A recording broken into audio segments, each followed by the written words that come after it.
All right. Hey everyone, I'm Nelson Pizarro, and this is Life in a Wine Bottle, where we take a look at what it takes to create a bottle of wine and why the wine world is so fun. Make sure you follow us on Instagram, YouTube, subscribe to our channels, Spotify, the podcasting, iTunes, at Life in a Wine Bottle.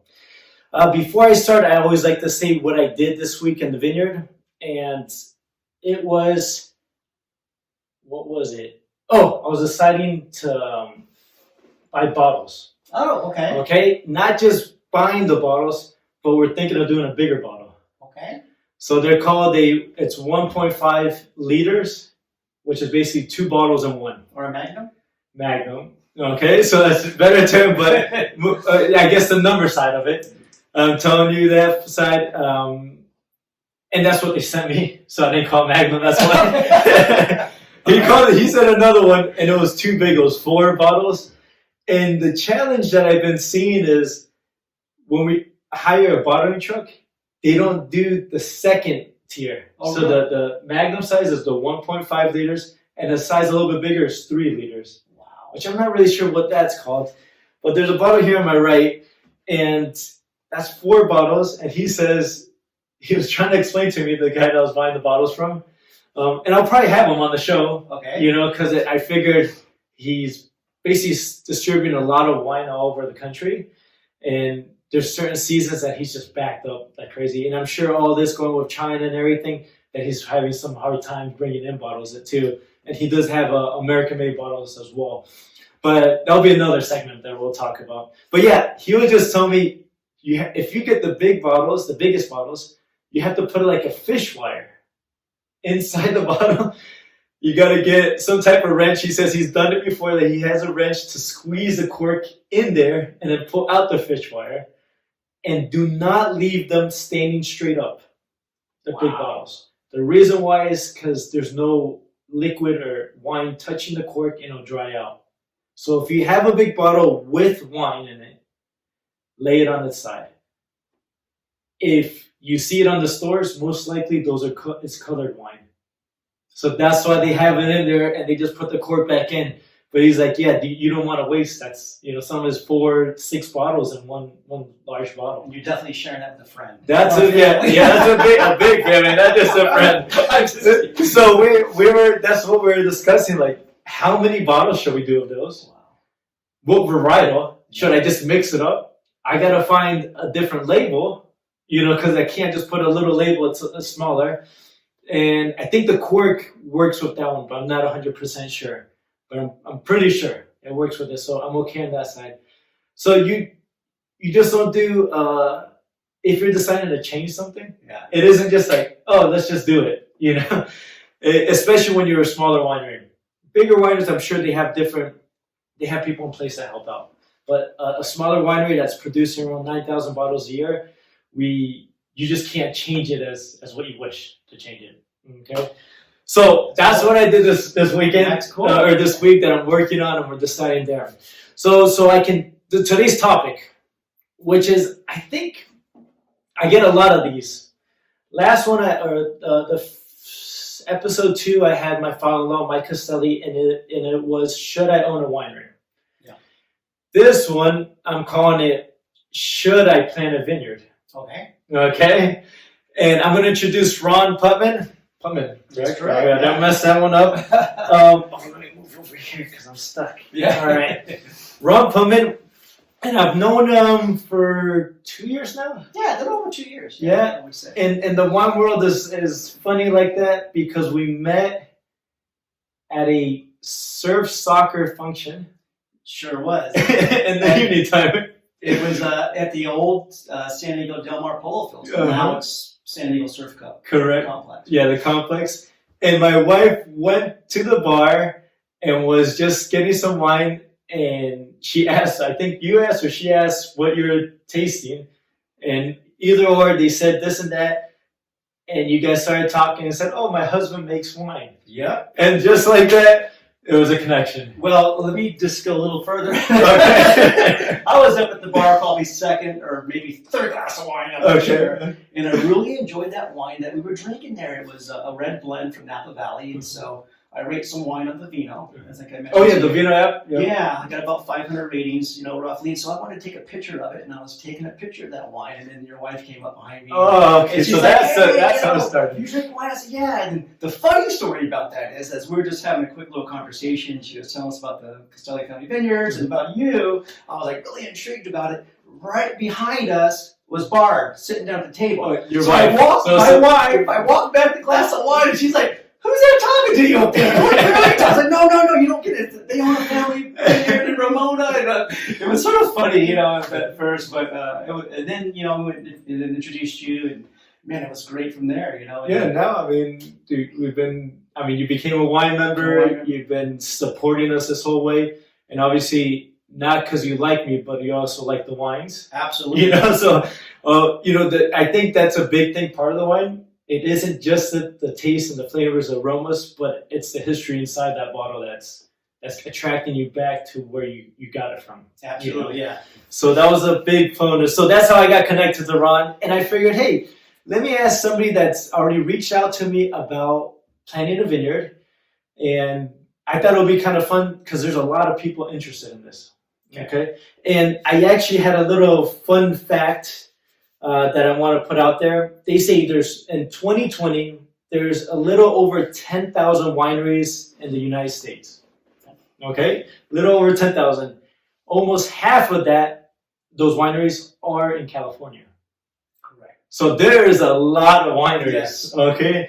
So I thought that was kind of fun based on what we're trying to do here. So did you do anything exciting this weekend?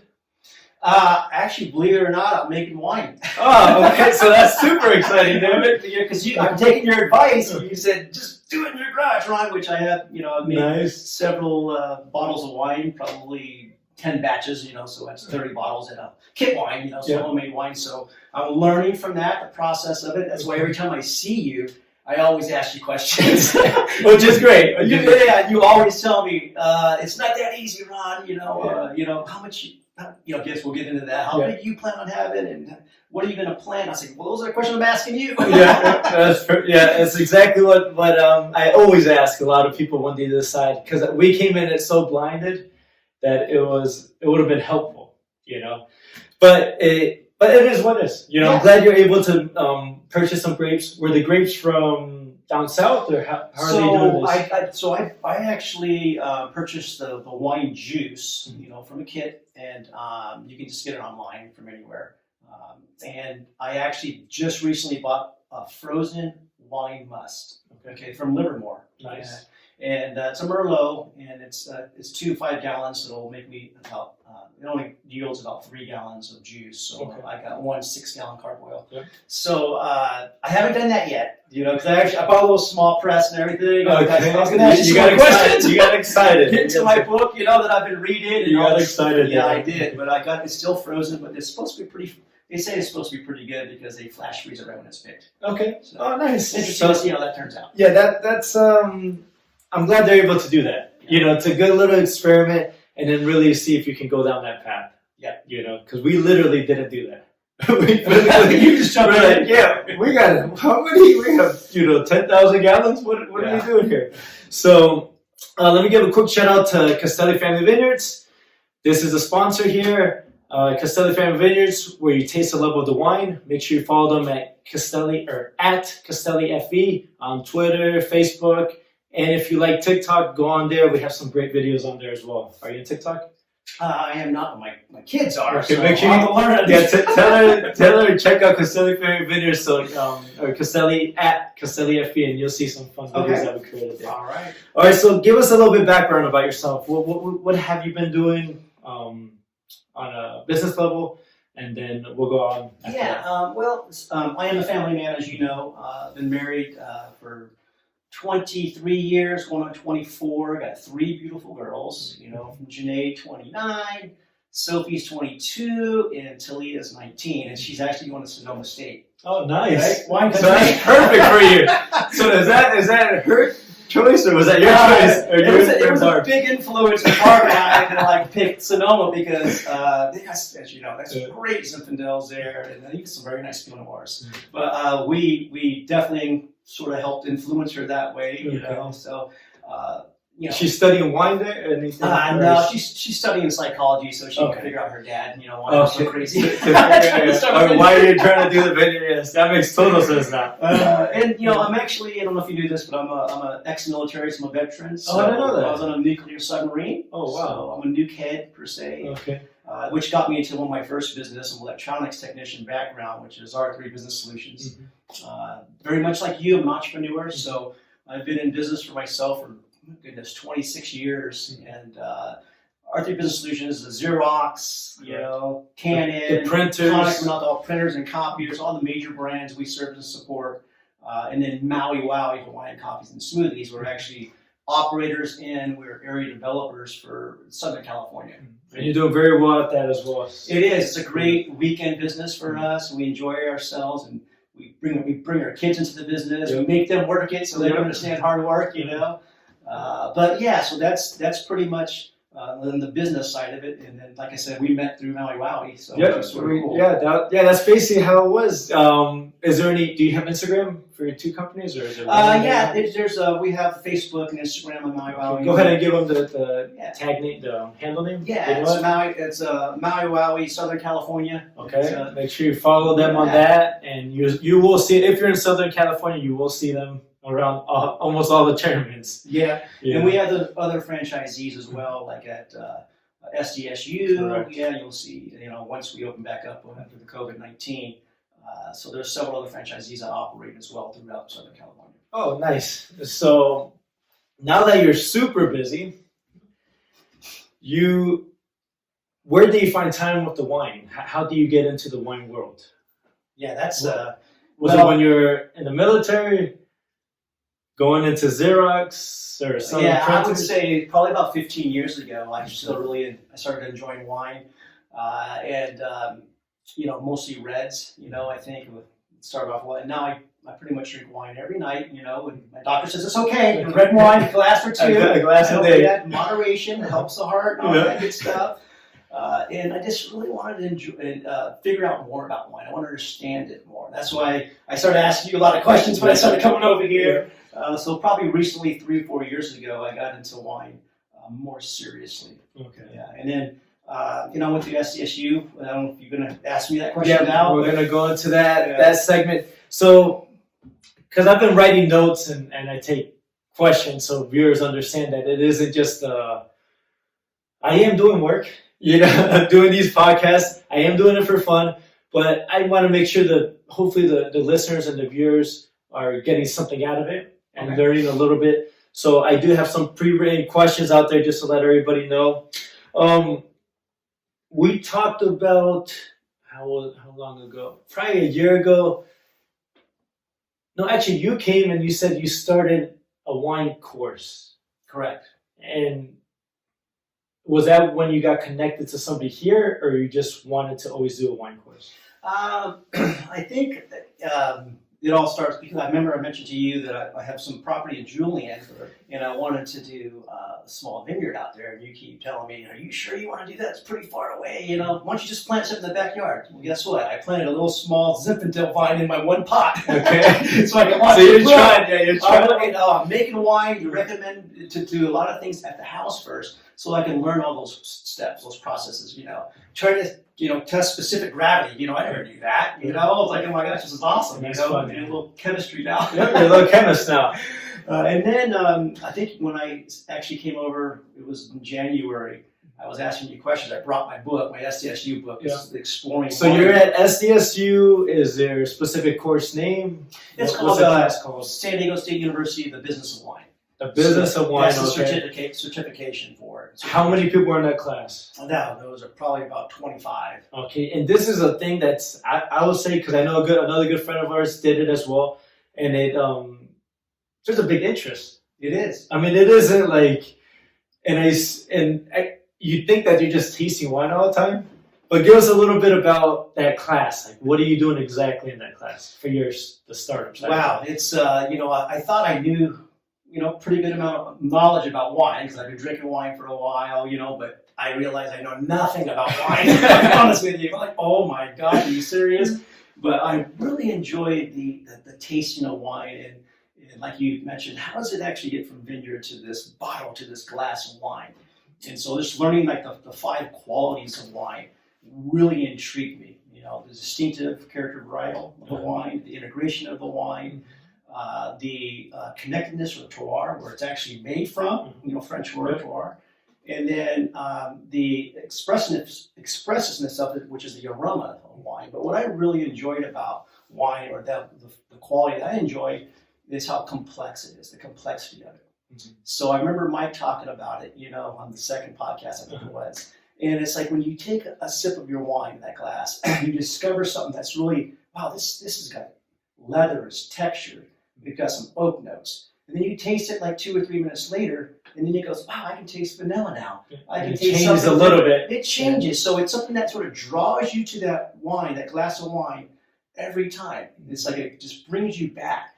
And that's what I really enjoy about a good bottle of wine or a good glass of wine, is how complex it is. And I think that's a lot of, almost everybody in the wine world enjoys that, because it's so different. It's not your typical alcohol.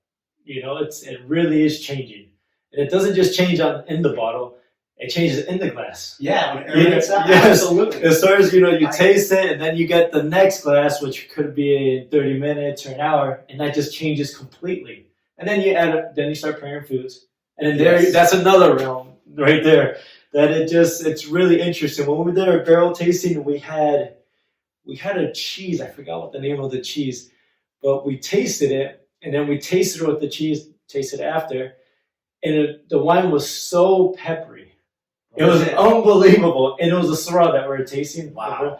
And it was so peppery, we were just laughing like. And the size of the cheese was probably, I would say, I only took probably like less than an inch by inch little square of cheese. Nothing crazy, right? But it just changed the whole flavor of the wine, just like that, and the cheese. So that's always the exciting part. I think. It is. You know, that's always the fun part there. So is it a certificate that you get, or is it it's actually a certification, okay. in the business of wine. How long are you seeing yourself take to take the first one? It could take 2 years, you know. I'm not in a rush. You know, I mean, the funny part of it is that I had to go back to my kids and go, you know, your dad's going back to school. I mean, you know, it's from 6 o'clock to 9 o'clock at night, you know, once or twice a week. And I'm like, do I really want to do this? You know, I was really dreading it at first. I was like, I'm out, you know, working hard all throughout the whole day. I leave work at 5:30, 5:15 and get over to SDSU. But then I started realizing, man, I really enjoyed this. I really enjoyed it. Research. I know you did research with me. Was there any other research you were looking at? Yeah, I did a lot of research on YouTube. Okay, the YouTube channel. A channels. lot of YouTube.